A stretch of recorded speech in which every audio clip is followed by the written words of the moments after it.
Welcome back. Today, Thursday, the 22nd of July, the Ministry of Health and Wellness reported one new COVID-19 death. To date, the total number of COVID-19 deaths in country is 51, and the total number of COVID-19 related deaths is 57.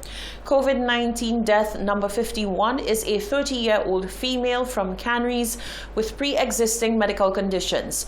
The ministry also received confirmation of 11 new cases of COVID-19 from a batch of 206 samples. The contact tracing for these new cases is underway. The Ministry of Health received confirmation of the recovery of 3 individuals diagnosed with COVID-19. This brings the total number of active cases to 107. Presently, all of the active cases are doing well. The new cases bring the total number of cases diagnosed in country to date to 5,507. The St. Lucia Tourism Authority is dismissing claims by independent candidate for Castries North Stevenson King about engagement and payment to Cambridge Analytica. According to Stevenson King, Cambridge Analytica is influencing the 2021 general election. Cambridge Analytica was created in 2013. It was a controversial data marketing firm harvesting online information to create micro-targeted content. The company said it used data to change audience behavior. The data company worked for the 2016 Trump campaign and was shut down in 2018 over a voter manipulation scandal involving masses of Facebook data. Some of the potentially unethical activities that the company was accused of undertaking includes bribery stings and honey trap stings designed to uncover corruption, voter disengagement campaigns, the obtaining of information to discredit political opponents, and the anonymous spreading of information. But according to former Prime Minister, former UWP Minister, and now independent candidate for Castries North Stevenson King, at least on one occasion, the United Workers' Party hired the controversial marketing firm at the expense of taxpayers. So now they are here in St. Lucia. They're all over the place doing their business. And it's millions of dollars that they're paying them. The first set who came in, and this is when there must be an investigation. The first set which came in, they were paid by the St. Lucia Tourism Authority for the work that they came here to do in St. Lucia. I know that, and I'm telling you, this is what is going on. Cambridge Analytica is an organization that has been involved in all kinds of surreptitious activities in countries, particularly poor countries, to steal elections for governments who want to be in power for the rest of their life. I was in office in 2011. Cambridge Analytica came to St. Lucia. The public relations manager of the St. Lucia Tourism Authority, Geraint Georges, has rubbished the claims by Stevenson King and has further admonished him for calling into question the integrity of SLTA professionals. The St. Lucia Tourism Authority wishes to distance itself from the damning and baseless claims made by the 2021 independent political candidate for Castries North, Stevenson King. The claims were made on a political platform in his constituency on Monday, July 19, 2021, seeking to align the St. Lucia Tourism Authority with the campaign of the United Workers' Party and British political consulting firm Cambridge Analytica, stating, and I quote, "The first set which came in were paid by the St. Lucia Tourism Authority for work done in St. Lucia," end quote. The St. Lucia Tourism Authority categorically refutes any engagement with Cambridge Analytica. Further, it is demoralizing and disappointing that a current political representative and former Prime Minister would attempt to drag the St. Lucia Tourism Authority, the destination's key marketing organization, into such disrepute. King, who was also Prime Minister during the period 2006 to 2011, also noted, and I quote, "I was in office in 2011. Cambridge Analytica came to St. Lucia," end quote. The St. Lucia Tourism Authority was legislated on the 14th of August 2017 and functions with a highly motivated team of professionals partnering with stakeholders to create a demand for St. Lucia in the global marketplace. Of course, the authority is heavily data-driven, and periodically we undertake research in key markets which is solely geared at collecting data related to travel. companies like Cambridge Analytica, which has been described as a political consultancy or data mining and analysis firm, buy or obtain data from various sources, take this vast amount of unconnected data, match it with voter profiles and databases, identify the voting preferences of every single voter within an area, and target those who can be turned into successful votes for their client. Cambridge Analytica was known to back right-wing movements and parties. The National Workers' Union is reminding workers that voting is their democratic right and provisions must be made by employers to facilitate that.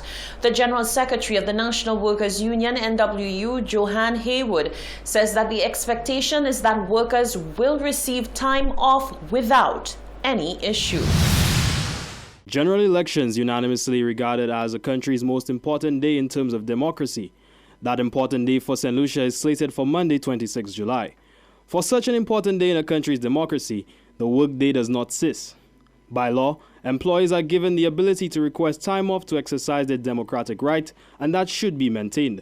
Secretary General of the National Workers' Union, Johan Haywood, reassures workers that their right is protected and they should not feel hesitant to request time off to vote. It's workers' constitutional right to exercise their franchise at general elections. And based on the Elections Act, the provisions must be made by employers for workers to exercise their franchise on election day. And as we know, the elections are going to be held next week, Monday, the 26th of July. And people will be required to vote within the hours of I think, 6:30. Haywood says that the expectation remains the same as with every election cycle. Time will be given, and employers should respect that. People would be at work, so arrangements would have to be made so that people have a minimum of 2 hours within which to go and cast their ballots and return to work in situations where the case may arise. So it's not something that has been, it's something, I shouldn't say it's not something that is new. It has always been there, and it's part of a person's democratic right to go and vote, and persons who wish to vote must be given the opportunity to do so. So that is what we expect to happen, and we have not received any reports that people are being denied that opportunity. Haywood says that the legislation is clear and does not anticipate any pushback. Karim Nelson, Hot 7 TV, Election Central. The Director of Public Prosecutions announced on Wednesday the partial resolution of investigations into 12 police shootings during 2010-2011. His advice was that in 5 of the 12 shootings under Operation Restore Confidence, there is no basis to charge officers involved, whereas 7 others require further investigation. Members of the public are weighing in on the DPP's announcement. For 10 years, officers of the Royal St. Lucia Police Force have had the cloud of Operation Restore Confidence over their heads. Successive governments all promised to bring resolve to the matter. On Wednesday, the DPP announced that 5 out of the 12 killings have been resolved, as no evidence to indicate that the shootings were extrajudicial was found. We took to the streets to find out how you feel about some resolve being made in this controversial matter after 10 years. I suspect a lot of people are of that opinion. You know, why now? You know, because for so long people have been asking questions. There is a need for that thing to be resolved one way or another, and yet still we are not hearing, and the public wasn't hearing anything, particularly from the DPP, who they say is the, so to speak, the ball is in his court. But if they had behaved themselves, they wouldn't get there. So the police right. What about the people they kill? They haven't got to say? The police right. And but then you know everything police, all that police do, they right. They deserve to be right. They're working hard. Their life is at risk. I raised in a house with a policeman, so I know. Overdue and done overdue. It was time for us to know and see everything going on. I'm happy.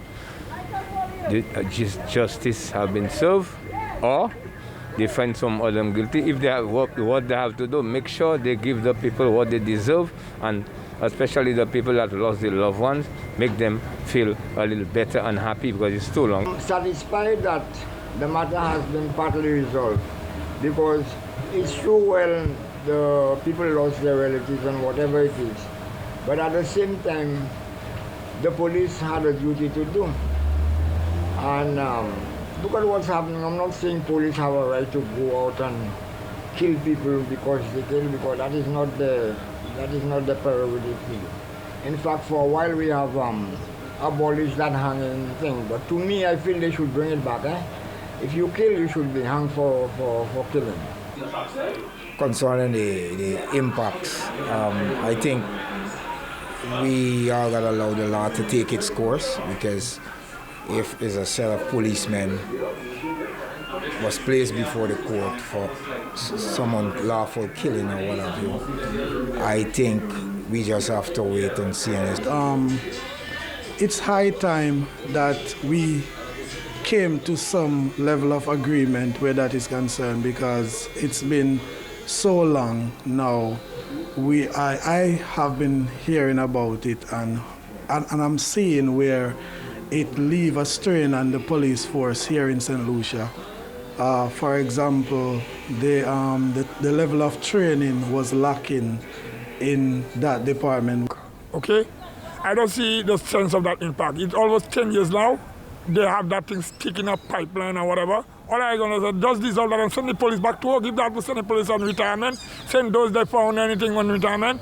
The police that don't anything, convict anything, any offense, well, the police go back to work. So I don't see the sense of holding the fellas, holding in park or whatever. That makes no sense. If the impact, they have 5 already, right? I don't know how you'll see anything, but I don't know for the other 10 years what will happen.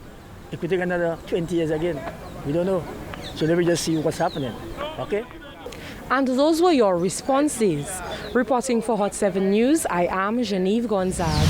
Concerned citizen John Peters says that he is in shock and disbelief that a poly set-up tent will be used as a polling station, replacing the formerly used banana shed in Port Castries.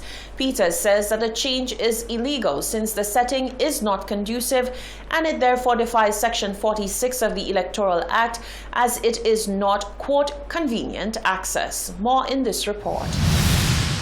Historically, the banana shed within Port Castries has been used as the F1 polling station in Castries South.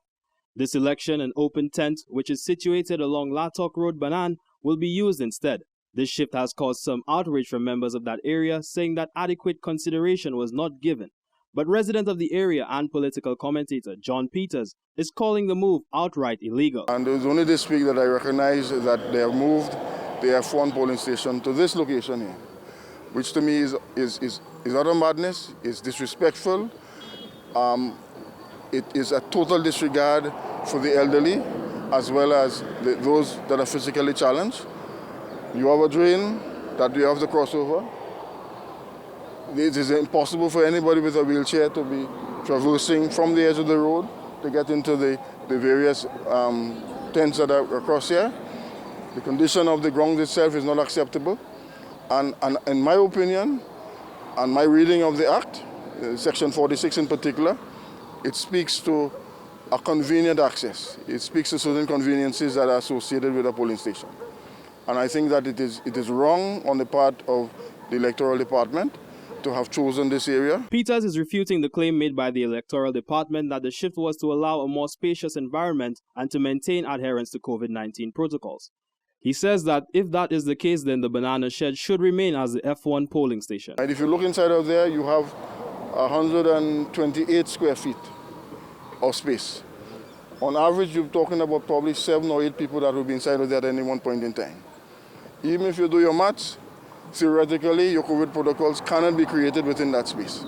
So the suggestion that the tent is an enhancement that is as a result of the COVID pandemic is a myth in itself. The very evidence, the area cannot be such that will create such a protocol. And that could have been easily achieved in the banana shed where we have historically voted. It's a large area, a large open area.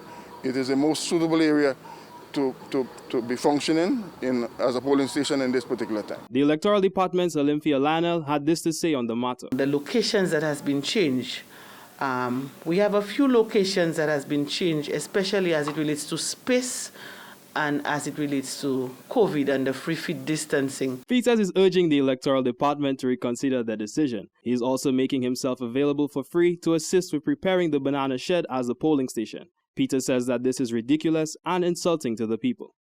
Karim Nelson, Hot 7 TV, Election Central. Stay with us. There's more news after the break.